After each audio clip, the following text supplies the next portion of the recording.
Hey, welcome back to another episode of Grounded with DillyDave. In this episode, we're diving into the vibrant world of Melbourne's hip-hop scene with the dynamic MC Sixpence. Sixpence isn't just any MC. He's a lyrical powerhouse known for his bar-heavy style and electrifying energy. From spontaneous freestyles in Melbourne's alleys to commanding major stages, Sixpence has quickly become a favorite amongst fellow MCs and audiences alike. Join us today as we explore the local hip-hop hotspots in Melbourne, delving into Sixpence's recent performances, and we discuss his diverse and impressive music catalogue. Sixpence shares insights into his journey, his inspirations, and the stories behind his latest releases. For those eager to dive deeper into Sixpence's musical world, make sure to check him out on Spotify and SoundCloud. His tracks are a testament to his talent and versatility. Prepare to be immersed in a conversation filled with passion, rhythm, and the heartbeat of Melbourne's hip-hop scene. Let Sixpence's story and music inspire and energize you. Also, make sure to check out our Spotify playlist called Grounded Tunes, where the music of guests will be added every week for your enjoyment and consumption. Cheers. Yo, what's good? Beings of the multiverse. It's DillyDave, aka the Milky Bar Kid, back at it with another episode of Grounded. Today we're joined by the sweet wordsmith himself, Sixpence. Bro, thanks for coming on. Oh man, my pleasure. I'm really stoked to do this. Yeah, well, it's the second time round, isn't it? We had a COVID remote session about a year and a half. We did, yeah. That sounds raunchy and wild. Yeah. We had a little bit of a fun free. We might not be able to do the freestyle today, but I'm sure we'll be able to flex in other ways. We'll see. We'll see. So before we get really into it, you know, this podcast is called Grounded, so I think a really good way to acknowledge or to get grounded is to acknowledge the sacred ground that we're recording on. So just like to pay my respects to the Boonwurrung and the Wurundjeri people of the Kulin Nation. I'd like to pay respects to elders past, present, and emerging, and acknowledge that sovereignty was never ceded, no treaties were signed, and yeah, just like to show some gratitude for being able to record in this space and share our stories. Absolutely. Cool. Pence. What up? The man who's been around in the scene, rounding up them fiends, man. You've been... Cattling them. Cattle dog. You've been prodding a lot of people, man. So coming off the back of the Ruckman gig. Oh, yeah. That was pretty huge, man. That was dope. Give us the lead up to that, and then, in terms of setting up, how it got organized, and then your experience on the night, man. Well, it was just in terms of, I think how I got attached to that. I caught Ruckman at that battle, the Chazza battle. Thank you. And oh yeah, true. You saw that live? No, I didn't. I actually came late because I started really early, and I had things going on during the day, and I felt really bummed about that. I saw the video. I was mad. Yeah, me too. Yeah. It was dope. It's good to see Ruckman back in the battles. Yeah, no doubt. He's a killer, man. Unsurprisingly. And he was telling me I was thinking about doing a launch for his album, and obviously I've got a track on the album. Yeah. Indebted. And I just said to him, hey, man, we're releasing a project around the same time. If you just want to do some sort of joint thing, or if I can help out in any way, maybe we can do that. Yeah. And he's kind of like, yeah, cool, man. I'll have a think about it. And then I get added to this group chat later on with, Breaking Bread and... so Shining and Tea. Shining, yep, exactly, yep. Yeah, and I found out it was Cactus Room as well, which I was really stoked about because one of our faves. We all love Cactus Room. Fucking love for Cactus. For great reason. Shout outs. Absolutely. Okay, so you were almost the initial spark. Is that some good shit? Oh, ooh, decaf. I've got a decaf mocha, and I'm repping this bad boy right now. Ooh, shit. We're out here today at Lil Henry's. We haven't been here before, but Lil Henny. It looks like they're really giving us a treat. What'd you say? Lil Henny. Lil Henny. Oh. Yeah, everyone's fucking chooking tonight. Yeah. So you were the initial spark to kind of get that gig going in a way? No, I think they're already planning it. I couldn't take credit for that. I just think it birthed the idea to Ruckman to maybe put me on as a support. Yeah. And for that, I'm very grateful because that was dope. And I've always wanted to do something in Cactus. Yeah. And I feel like it was very well received. I woke up with a pretty dodgy throat, and I ended up losing my voice pretty harshly about 2/3 of the set, but I think was still really happy with how it went and all that. As the audience has mentioned, from the audience perspective, it didn't seem like you really lost it. Yeah. No. So I certainly know that feeling where in your mind you're like, this is not my tip top, this is not what I think to my best. Like, there's something either holding me back or whatever, or I'm kind of fighting something, but you really fucking soldiered on, and it's a testament to your stagecraft where you're like, I'm just going to push no matter what. Thanks, man. Yeah. Like maybe you didn't have, cancer or anything. Like maybe you didn't have anything crazy serious, but you were able to like, some people would just say, I can't do it. Yeah. There would be some people who would do that. Oh, no, I was so determined and so happy to be a part of that I don't think anyone's really going to stop me, Because last time I remember Ruckman was for the Space Rap Rodeo, I think. Or was it Kudos's album launch? That was more recent. That's right, yeah. And you would have done a feature track with Kudos that night? I think I jumped up at the end of Mono's set and we did freestyles with me and Shannon. Yeah. That was also awesome. Shouts to Mono. Shouts to Mono, Kudos, all these cats. Yep. Hey, we're really lucky to have so many people in the scene that are doing their thing, and it's really like nice. It's blooming. I feel like there's some older veterans who are coming back, and I feel like their energy's been sparked by the younger people, kind of like, or the newer people doing their thing as well. Yeah, man. I feel like that's kind of the vibe. There was post-COVID, there were newer people coming out doing things, and I think other people who had been doing it for a while were a bit more apprehensive or something. Yeah. But as soon as the vets kind of see everyone else doing things, it's like, what am I waiting for? There seems to have been like an ignition, Yeah. Were you at the barbershop gig the other day? No, I wasn't heard of. I saw like Mantra and Enfer Jones and shit were there, so... That's huge. Yeah, it's dope to see that happening, Saw like them in a photo with like Kudos and like Toby and all that, 2207. Right. Sweet, Yeah, because it means a lot for other rappers to see the older heads or people that they've looked up to or people that they know of operating in the same scene as them. Yeah, absolutely. Operating and also just showing up and showing that they're watching and that there's an appreciation there. I don't know, like it's funny because there's obviously a bit of a division there, but you don't really question it until you see it connect, and then you're like, well, why hasn't this necessarily always been connected? And I guess it just brings up other questions. Yeah, it's hard to know. Like for me, it's hard because I don't know any other scenes to compare to. I don't know the dynamics of any other scenes. All I know is with Melbourne is like there's 100 different pockets, and like most of them are pretty cool. Some people are like a little either protective of themselves or what their group is doing, but I think most people are open to connecting with other scenes and stuff. It's just like a lack of either going out or awareness or something. I think you're right. I think another huge helping factor for that has been Don't Sweat the Technique. Yeah, because that's been bringing together lots of different facets and groups of pockets, like you said, of hip-hop together, and like really like in a celebratory way, it feels.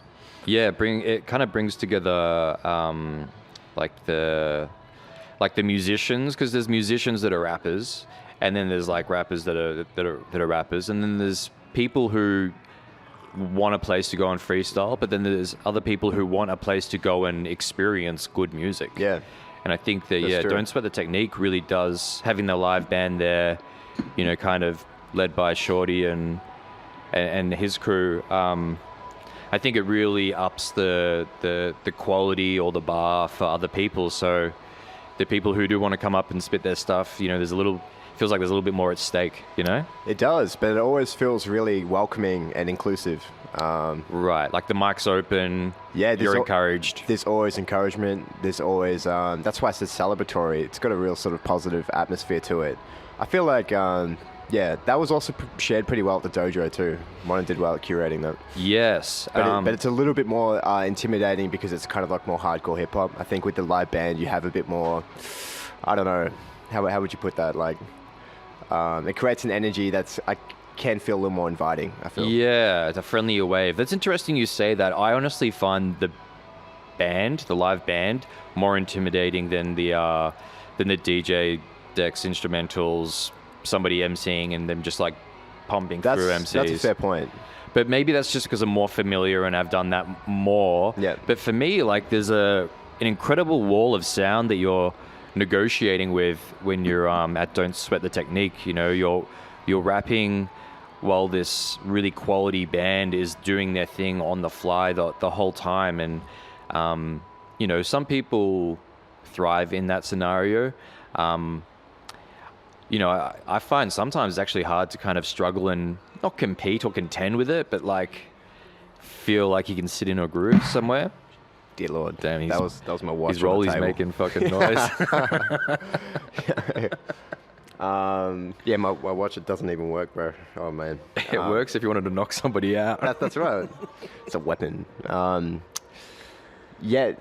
think that's a really good point. I think the one thing that I find difficult about that setting is there's... Which one? Shock kickers. Yeah. Is there's not a lot of... There's so many people trying to gain access to the mic, and there's not a lot of order necessarily around that. I'm not trying to critique how it's run. It's just an observation I've had, and that's something that I feel a little bit intimidated about. But that's also just a personal thing as well. No, I think you raise an interesting point, and the point is, what is the role of an MC? You know, shit. You know, Mono as an MC knows how to get through rappers. He knows how to turn them over. There's an understanding where it's like, I really can't be doing too much more than a 16 unless I'm absolutely killing it and everyone is like really vibing and they want me to like stick around. I think, you know, the dojo, there being two mics, one for Mono and one for the other person, it's like you can only hold on to it for so long. Yeah. And I think it does train MCs to be a little bit more conscious of how much time they spend up there. Yep. Because it doesn't feel so much as a jam. It's like people are out there just fucking trying to rap and bring bars. Yep. So that's my kind of...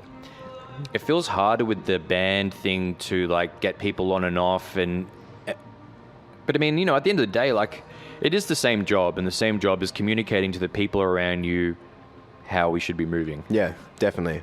I think the host like kind of holding onto the mic works as well for lots of different reasons. One, for I guess a controlling sort of factor, but two, I feel like both Mono and Toomey do a great job of this, and I like Kudos did a great job of this when he was hosting as well. Like the job is to kind of maintain a high baseline energy and standard. Yeah. And so like, say like you have a whole bunch of different performers bringing a whole bunch of different energies, it's important to every so often come back to the host to elevate, or not necessarily elevate, but to hold and stabilize that energy. Yeah. You know what I mean? To keep people in. It calibrates it. Yeah, absolutely. Yeah. And they need to really sort of channel the whole spirit and energy of the event itself in that as well, you know? Yeah, because there is something to maintain throughout it. Like,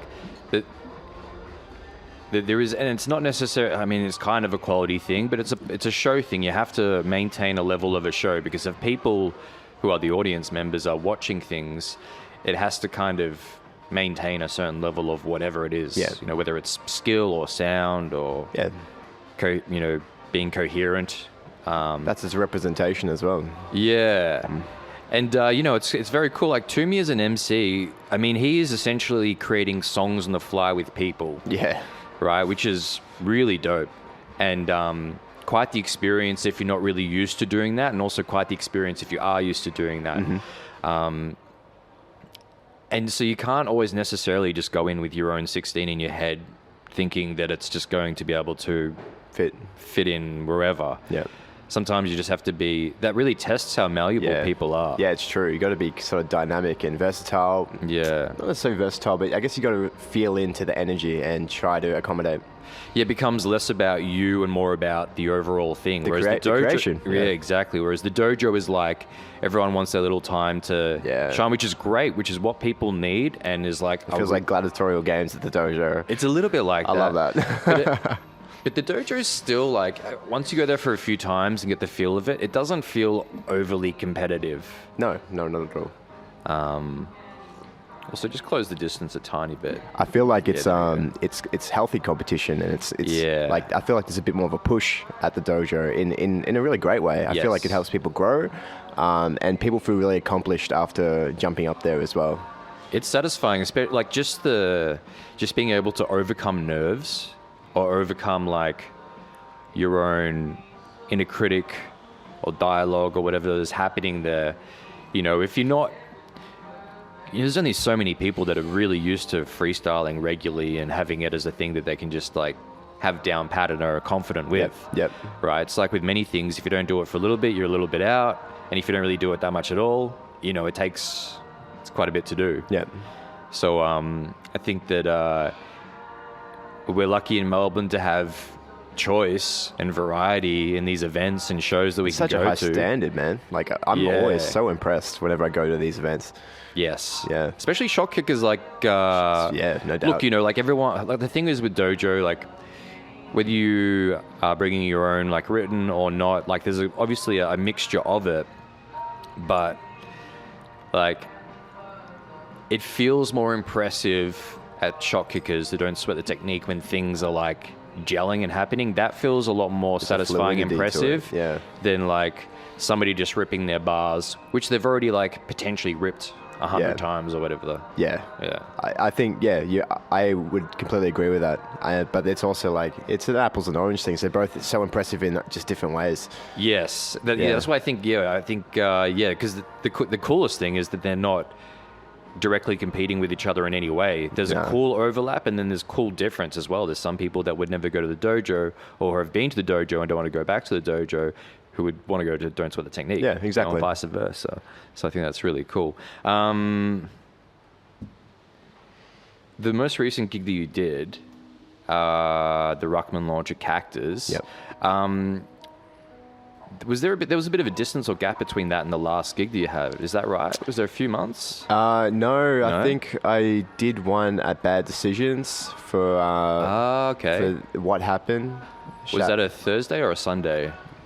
Oh, I think that was a Sunday night. Yeah. I got one of them coming up this weekend. Yeah. I saw that. Very dope.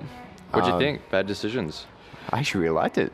I thought it was a great setup. Yeah, it's really dope. The owner was really great to chat to.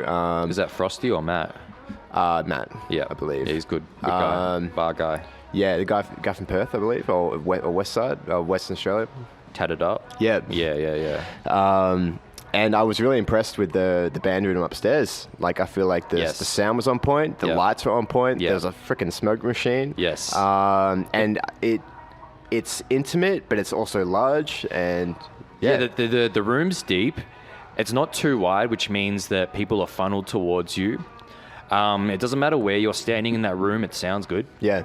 The stage is big enough, but it's not too big. It's elevated, but only slightly. Yeah. So you're very much like there with the punters, the people, the audience. Yeah, that's right. And I think before that gig as well, there was also one at Laundry, which was organised by Frosty, and that was kind of more of like a hardcore underground boom bap one, cool. Which was cool to do as well, because I got to kind of dip into a bag that I don't normally get to, and necessarily in a whole lot of other gigs. In terms of your tracks and sounds, or other people? Yeah, cool. Yeah, because as an MC, you explore different kinds of music and sounds, right? And I've always been a connoisseur of some pretty like hardcore sort of variety that I don't necessarily feel that comfortable performing all the time, or that will be received in the way that I want to deliver it. Right. But that was something I got to like explore at Laundry at that gig, and that was really awesome as well.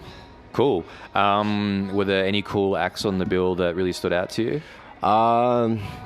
Yeah, Scumrow was on there and he killed it. Scumrow. Poets One killed it. Omega Man killed it.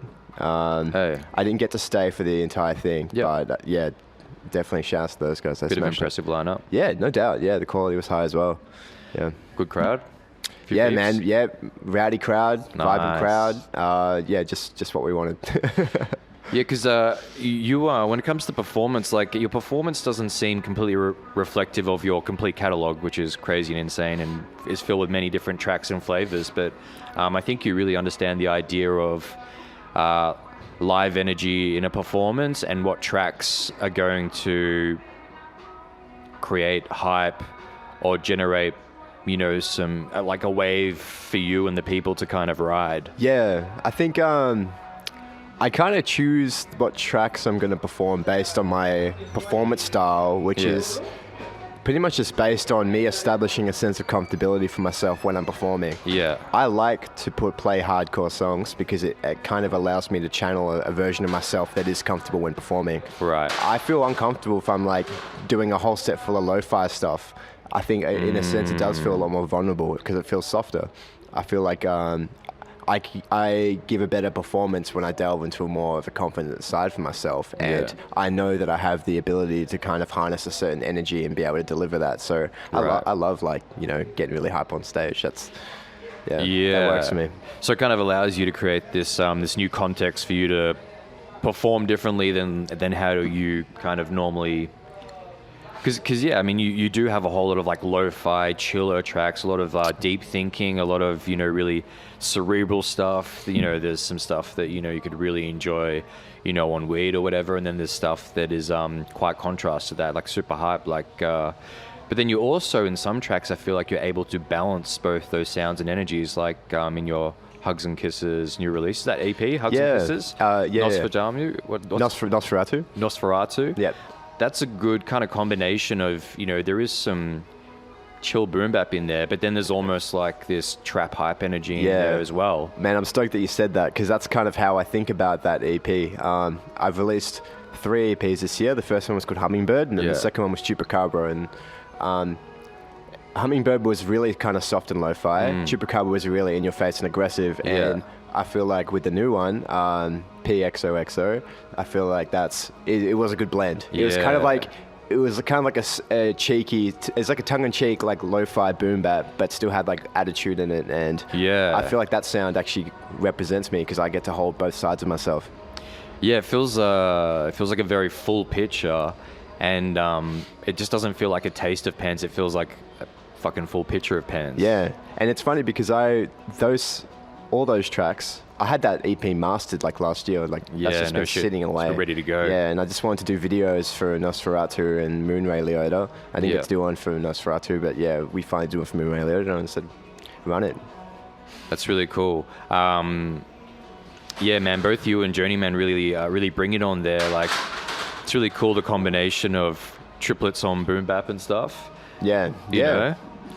New terrain for me. Like it's stuff that I've explored with in the past, and every so often I like to get back into it, but it definitely doesn't come as natural to me, but I can still find a way to inject myself and my energy into it, you know? And there's a lot of clean writing in there. Like, you know, I'm not saying that, you know, it's clean lyrics. I'm saying the writing is clean and it's so precise and like well gelled in. Like the patterns you pick, how long you stick with them, you know, the multi-syllable rhymes and stuff. How happy are you with your pen game? and like how long has it taken you to kind of feel maybe as comfortable as you do now with it? Just gonna close this. I think in terms of the development of my craft, I think I've always been aware that the writing aspect has been my strength. I think it was things like voice are the things that I developed in full a bit later. Yeah.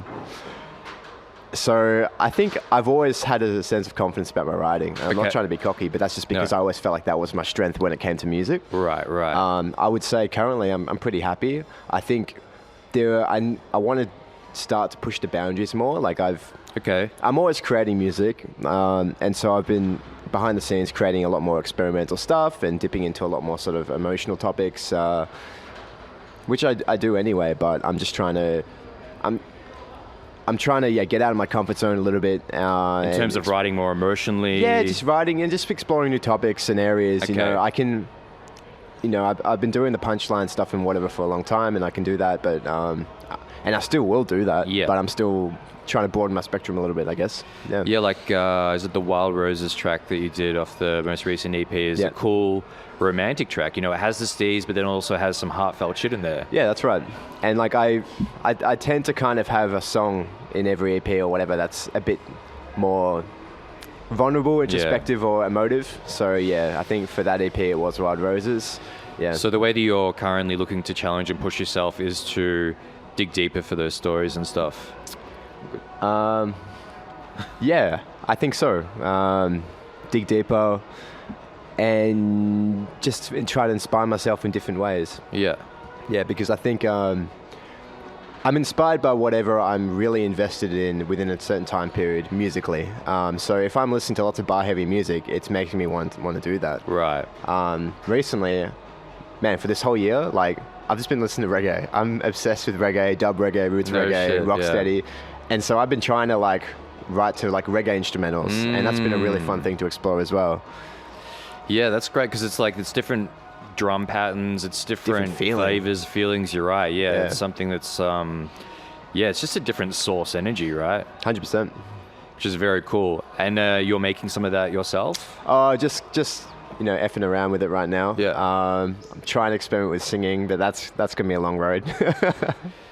Yeah. Well, I mean, I still believe that everyone can kind of fucking sing. You know what I mean? Mm-hmm. It's just one of those things that to sing the way that you want to sound, it takes particular refinement.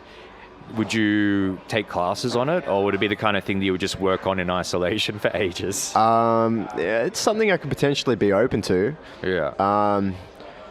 My issue right now outside of music is I've got a lot of commitments right now. It's been a busy year for me, and I've started to do like jiu-jitsu and CrossFit twice a week. That's great. And nice, dude. What was the other thing? And I'm also just trying to make more times to see family and stuff. I want to also get back into Spanish. So I've just got like lots of things that I do want to grow and do for myself. I think singing lessons would take less precedence because I'm still exploring music in my downtime. Right. But when I do have other time outside of music, I want to push that towards developing other sort of skills for myself.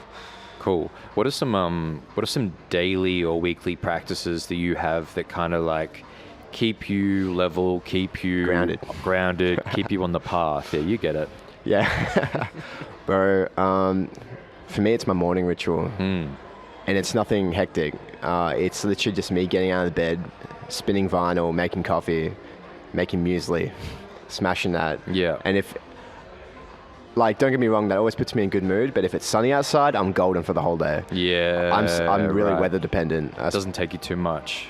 No. To get in the mood. No, I just have to start the day well, and I feel like that's actually really important. Yeah. That first foot out of bed should be one in the right direction. That's right. You know, and I think coffee is one thing, but the muesli, setting the mood with the music. That's all super important, right? It is important. Yeah, I think it's a way of getting in touch with myself at the start of the day as well. Right. So it gets a bit harder when I get up early for work. I still try to do that for myself sometimes, but like if I don't get to do that and I go straight to work, I don't feel like I'm intact with myself. I'm going straight to doing work, and we know that we do work by means of survival. That's not something that we choose to do. That depends. Okay, that's a contentious statement, but yeah.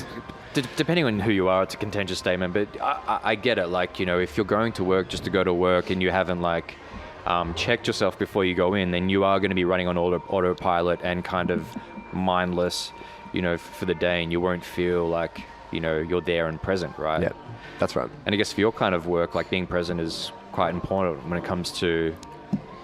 Are you still doing workshops and working with the kids and stuff? That's one of my jobs. I've also started doing substitute teaching. Cool.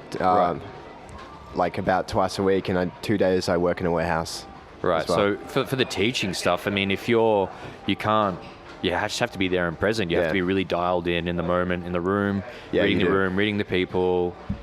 I mean, that's really fucking important, right? Man, it is. That's something I'm new to as well, so I'm just really starting to explore that and learn who I am in that role. But it's also been really rewarding, and I feel like you need to try and show up for yourself first before you can show up for other people. So it is important to try and get in touch with yourself, especially when you're responsible for people's learning and well-being like that. Yeah. I think that's a great point. You can only help other people if you have put yourself in a position where you can help other people. You need to nurture yourself, straight up. Yeah, and it's one thing to be nice and helpful, but if you're not put together enough to be effective in helping, then sometimes you can just be hindering. Yeah, and it's tough because you're always the person that's hardest to help. Yes, absolute. Yeah, please expand on that. Oh, Lord. It's just, God, I don't know, man. It's just one of those things. I think it's because a lot of times we're too close to our own picture to be able to see it for what it is. Yeah. Sometimes it also comes down to like lack of discipline and things like that. Yes. Not pushing yourself to grow in the areas that you need to. Sometimes you don't see those things because you're close to the picture. People have a big heart and we always want to help other people. Yeah.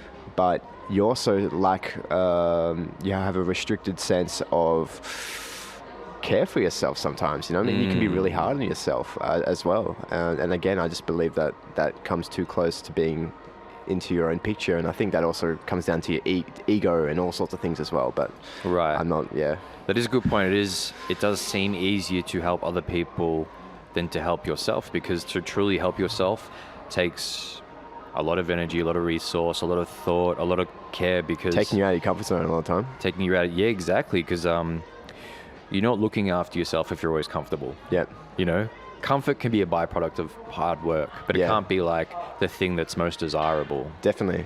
My brother also said something to me a while ago. It stuck with me. He said, discipline comes from a calloused mind. Yes. And, I feel like a lot of times it does come to discipline. Discipline really furthers your growth. It does. It's like the best autopilot to have. It is, yeah, and it can be an autopilot. Yeah. You just got to callous the shit out of your mind. You really do. You gotta have plenty of Band-Aids fucking wrapped up. Boy. That's cool. What are you working on at the moment? What's kind of coming up next for Pence? It's a great question, man. I wish I had a solid answer for you. I don't really. I think cool. I've got a few songs I'm tinkering around with. Working on a track with Shining. Great. Yeah, Kai's going to do scratches on that. I'm really keen for it. Powerful. I'm actually going over to Kudos's tonight. We've got a joint that we're working on. So I think Bits and Bobs got another joint coming out with 2207. Yeah. That we performed at Cactus. Yeah, that was great, man. Toby's dope. Yeah, no doubt. I didn't really know him before this most recent period. Yep. And I've dipped into some of his tracks and stuff. Yep. But it was, he really bought it and performed as well. He performed really well live. Yeah, with no you. doubt. He holds it down. He seems real comfy in that space, and I think he's been really enjoying the scene coming back to life in a way. Yeah, shout outs to him, because he's been like fully taking that on. You know what I mean? Like, he really embraces the scene because he has so much love for it. Yeah. And he was always like really cool and down to help me as well. He actually shot the Chupacabras video for me at his place of staying in Camberwell. So thank you, man. No doubt, really cool. Do you feel like these collaborations make it a bit easier to keep going with your music and stuff? Yeah, I think in a way. But I think in a way it's just me connecting to the scene in my own way. And I think like I'm not necessarily someone like Toby or Shine, and that's very consistent in being at all these events and stuff. I'm a recluse by nature. Yeah. So I think one way that I love to try and get involved with the scene is to collaborate on music, because I just love creating, man. So I think this is one of my ways of doing that as well. You're way more studio time heavy than going out and seeing all the live shows and stuff. Yeah, well, like I wouldn't necessarily rank them, but in a way, I would say so. I just love the creation process. I'm just a nerd for that, and I got a lot of time for that. That's cool. I feel a little bit more like I get so much of my drive and motivation from witnessing it. Yeah. Also, like, I'm super extrovert, social person, so there's like that whole other element for me as well. But when I get to see it out there, out in the real world happening, it's like, why aren't I doing it? Word. Yeah. So like, what do you mean by that? Why aren't I doing it? Well, if they're out there doing it, what's my reason for not doing it? Like, everyone's... Oh, it pushes you to keep going. Yeah. Look at all these fucking people doing the thing. Why aren't I just doing the thing? No doubt. I feel the same. Yeah. Yeah, that's a good point. So I really enjoy that. If you had to give some advice to somebody who just started writing, and maybe they haven't got all the ins and the ideas, and like maybe they don't know much about like structure or picking patterns and all this kind of stuff. If you had to tell them like 3 things to kind of get started, what would you advise a youngster? I don't know about 3 things, but one thing that just came to my mind is to try and practice being your authentic self from the outset. Okay. I think you have to understand that things like structure and crafting, tech, that comes with time. I think a good habit to try and get into from the start is to honestly think about what you really want to express. I feel like hip-hop, along with a lot of other genres, come with so many tropes. And I think it's important for an artist, and it's honestly, it's individual decision. Sure. You make the music you want to make, but I feel like a lot of people don't necessarily insert their unique self into the music. Sometimes they're following tropes a bit blindly because there's a framework in place. And so I guess I would just say to try and at least not challenge the framework, but just consider it. Right. Give it critical thought. And think about how you want to be represented in your music, and what's something unique you think you can bring to the table. Right. So instead of considering the idea that you want to be the next Lil Pump or whatever it is, you just want to be you. I thought that was a name you made up, but that's a real MC, yeah? Yeah. Yeah. But yeah, it's actually great advice, because I was honestly pushing for technical advice. Yeah. But I think that the mindset is, well, if you're exploring and expanding yourself, your world, your ideas, your story, then that probably does take precedent over anything else if you want to connect with other people through your music. I think it does, and I think that's why I say get into the habit of it early, because then you have a clearer association and framework and pathway to connecting to yourself when you create. If you try to establish that later on, it gets really confusing, it gets difficult, and you have a greater chance of being out of sync with yourself. So connect with yourself when you're starting to write, and therefore you'll always have yourself to draw to whenever you dive into that creation process. What does that look like, in the creation process, tapping into your authentic self? Like what does that mean? What does that look like? That's a great question, and it's hard to answer because it's different for everyone, and it's almost a bit more of a feeling than anything. Right. It could be as simple as drawing on personal experience. Okay. It could be, it's kind of like if you're writing a book. Like a good writer draws on the unique things that they're acutely aware of or have experienced to give them an edge in their writing. Right. What generated strong feelings for them in their life? Yeah. Also, like, if Stephen King... Did you hear about Stephen King's obsession with Mama Number 5, by the way? No, I didn't. That's hilarious. Apparently his wife was divorced him. I don't know the full story, but you should read about that later. That's hilarious. If Stephen King had this, let's say, he's a great writer, but if he had this obsession with Latin music, if he could find ways to incorporate that into his writing, then that gives a unique edge that's kind of like a bit alluring, and that's kind of like, wow, this feels different, this feels unique, this feels like he's inserting a bit of himself into it. Right, like it's almost better to not necessarily be familiar, because if you just liked because you're familiar or it's known territory, like if an artist is trying to replicate sounds or replicate a vibe or something, then sure, an audience might like it because it's familiar, but they might not have that strong sense of like, whoa, this person's sharing themselves. I feel like in terms of getting in touch with yourself, you really got to also think about your music being an extension of you. Yeah. You can feel it when the emotions are there for an artist, if there is a connection. Yeah. Like a classic example might be Tupac. Yeah.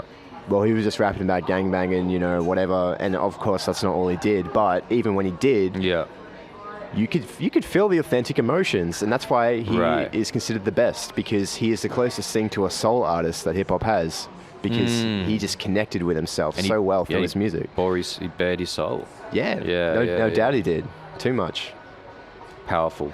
Cool. Well, I think that's a great share, and probably a great point in the podcast to kind of wrap it up. It's been good. I feel like we've We've had a great powwow. Covered a lot of ground, got grounded. Covered ground, got grounded. Is there any final words or anything you want to leave us with? Thank you, man. Cool. That's all I have. Love y'all. One love. Ja. That's it. Killer. Make sure to check out Sixpence on Spotify and YouTube and all those cool platforms. Thanks again, man, for having us on, and beings of the multiverse, just stay grounded. Bless. Thank you, man. Cool. Cheers.